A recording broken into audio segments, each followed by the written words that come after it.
Chapter 15. Look out, King George, here we come. Matt awoke the next morning to a tickle on his cheek. He opened his eyes to find himself face to face with a small brown mouse.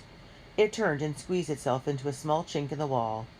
It took Matt a moment to remember where he was, but as soon as he saw Tony, Hooter, and Q curled up beside him in the cold, dark mill, it all came flooding back to him. Where were Katie and the twins? How was he ever going to find them? What kind of danger were they in? These questions haunted Matt as he and the others spent the next 3 days under the rebels' strict and watchful guard.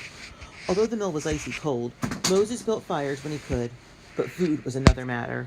The boys were hungrier than they'd ever been in their lives. Their meals consisted of moldy oatcakes and cheese for breakfast and moldy oatcakes for lunch and supper, with the occasional dried apple or onion. Hooter took to daydreaming aloud about tacos, guacamole, and french fries, while Matt and Tony played game after game of tic-tac-toe on the dusty windows. Q made a thorough inspection of the grindstone and tried to calculate the amount of grain the miller could grind per day. But the boys' attempts to distract themselves were tempered by an unspoken fear. At the end of each day, as the sun sunk behind the trees and the mill grew darker and darker, the four friends huddled together, wondering in silence what was to happen next, and if they'd ever get home. Finally, the 4th day of their captivity came. Moses was ready for his mission across town with Matt. The old man now wore a clean white shirt and a brown wool jacket. His long gray hair was tied back with a black ribbon. He carried a large leather bag over his shoulder and a felt black tricorn hat in his hands. "It is time we left," he told Matt. "You're to stay by my side at all times and do as I say if you want to be reunited with your sister and your friends." Matt swallowed hard. He'd been anxiously waiting for this moment. But now that it had arrived, the thought of going off with the old spy into enemy territory suddenly filled him with dread. "Hurry, we've no time to waste," Moses said gruffly. "Travel through the city has become most dangerous. The king's soldiers are everywhere, looking to rout out patriots. From here on in, I am Master Hastings, a Latin teacher, running a school for orphans. And you, young Matthew Carleton, are my prize student. From now on, you will address me only as Master Hastings. Understood?" "Understood," Matt answered. Moses turned to Hooter, Q, and Tony. "You three will remain in the mill until we return." As Moses stepped outside to talk with his men, the four friends huddled together to say their goodbyes. "Watch out for the redcoats," Hooter warned, "and don't get hit by a musket ball." "Actually," Q said matter-of-factly, "most deaths during the Revolution were not caused by musket balls, but by infection." "Is that supposed to make me feel better?" Matt asked. "Don't worry, Chief," said Tony. "We're not going anywhere. We'll be here when you get back." Matt felt a lump in his throat. "You guys are the best, and whatever happens," he whispered, "we're all going home together." "Together!" they cried. "Together!" Without another word, Matt followed Moses out of the mill and down the narrow frozen road. A short while later, the bare branches of the arching oaks and sturdy maples glistened in the stark afternoon light. The air was raw and biting cold. Matt kept a constant lookout over the open fields for Katie and the girls. As the mill disappeared into the distance, Matt grew more and more anxious. He was not at all sure he could be as brave as Moses needed him to be. A rabbit rustled through the brush beside them. Matt suddenly jumped at the loud rat-a-tat-tat that punctured the quiet. "It's only a woodpecker," the old man assured him. "Look up there in that hemlock tree." Matt looked up to see a red-headed bird pecking on the bark of the evergreen. "Ever make a bow and arrow from the wood of a hemlock?" Moses asked. Matt shook his head no. "Or a whistle from the wood of a chestnut?" The old man pointed to another tree. "I don't really know much about wood or trees," Matt admitted. Moses' eyebrows arched. "How is it you come from the West and do not know about trees?" "We don't spend much time outdoors, the way you do here," Matt told him. He thought about all the time he and his friends spent inside, watching TV or playing video games or being driven to the mall. Moses nodded. I've heard the Indian tribes are fierce in the western parts. 'Tis a shame. My brother and I always loved the woods." "What about your sister? Did she follow you into the woods too?" "My little sister Katie is always following me around and getting into trouble. It's because of her that we're lost out here now." Matt became quiet at the thought of Katie. But the old man frowned. "I said I had a sister. She is dead to me now." "I'm sorry," Matt said. "How did she die?" "She married a Tory, that is how. And from the moment she vowed to love the crown as well as her husband, she ceased to be my sister," Moses said grimly. At least you still got Harry, Matt said. The old man's face softened, and he smiled, a wistful smile. He was quite the rascal in our childhood, but today there is no man I could call a better friend than my brother Harry. His heart is as big as his smile. You will see how special he is. What do you mean? Matt asked. We are meeting him in the city, Moses told him. That big coat you are wearing is for him. Matt fingered the wooden buttons on the coat. Is your brother a patriot, like you? Oh, aye, and he took to soldiering like a duck to water. He loved to play the warrior as a boy. He'd wield his little wooden sword and call himself Harry the Brave. Now he carries a musket and fights redcoats. And like me, he would send all of them packing back to England, if he could.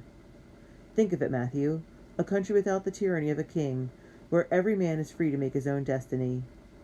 His voice suddenly sounded so energetic and youthful, Matt almost forgot what an old man he was. Can you imagine living in such a land, lad?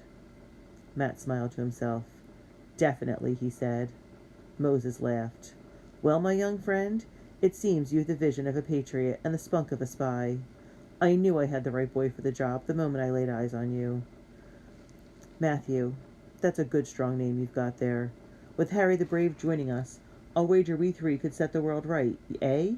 Look out, King George. Here we come. The two walked on in silence, but Matt could hardly contain his excitement. He was no longer just an ordinary fifth-grade boy from Essex Elementary School in Rumson, Nebraska. He was Matthew Carleton, a patriot spy about to meet a brave warrior, about to set the world right. Look out, King George. Look out. Chapter 16. Traitors. As the two walked side by side, the landscape gave way to narrow cobblestone streets lined with weathered houses, brick shops, and wooden fish stalls. The people who passed them on the footpaths and the shopkeepers who stood in front of their wares all seemed grim-faced and wary. The air was full of mistrust. My brother will be meeting us in front of the apothecary shop, Moses said, leading the way up a hill. Matt was eager to meet Harry the Brave, but when three soldiers in red coats and black hats suddenly appeared, Matt grabbed hold of the old man's sleeves. Keep your eyes lowered and let me do the talking, Moses whispered as the soldiers approached. Good day to you, sir, one of the soldiers said. Moses didn't flinch, but returned a confident nod. Your grandson, the soldier asked, nodding to Matt. My student, Moses corrected him. Matt held his breath and stared down at his feet. He stole a look at Moses, whose face remained a mask of calm. The sentry looked as if he wanted to question them further, but his attention turned to a pretty girl who was passing by. When the hem of her skirt suddenly caught on the nail of a barrel beside a cooper shop, the soldier sprang to her rescue. Weak with relief, Matt once again followed closely behind Moses. Geese waddled over the cobblestone street, and Moses pushed Matt aside as a housemaid emptied the contents of a chamber pot from a second-story window. Afterward, men in white wigs, long coats, and silver-buckled shoes dodged the spots of the newly colored snow. As they walked on, Matt was struck by the strange, eerie stillness and quiet of the streets that lacked the sounds of car and truck engines. Stay close, Moses cautioned again as they approached a small crowd gathered before the apothecary shop. The shop's door was boarded over like many of the other stores on the street. The large glass jars and assorted vials in the window were empty and covered in dust.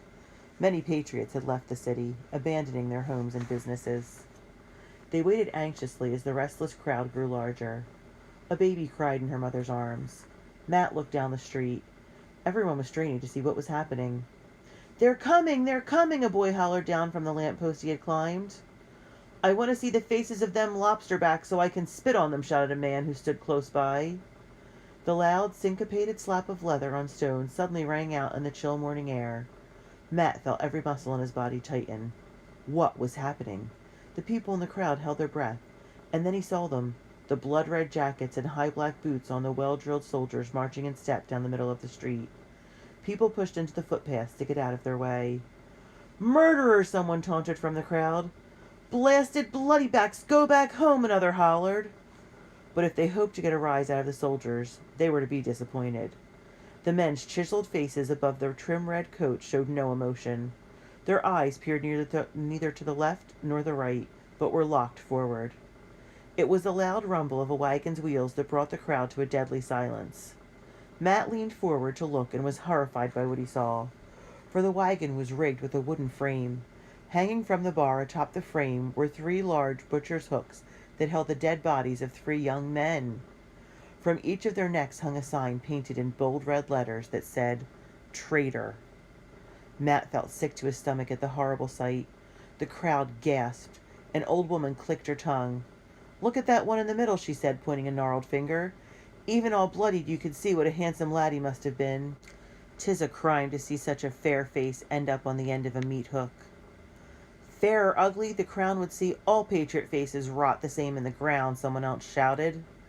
"King George has a heart as cold as a headstone," said another. It was then that Matt felt Moses' trembling hand on his shoulder. "What is it?" Matt asked, seeing the old man's face crumple. He followed Moses' gaze back to the body of the handsome young rebel in the wagon. "Do you know him?"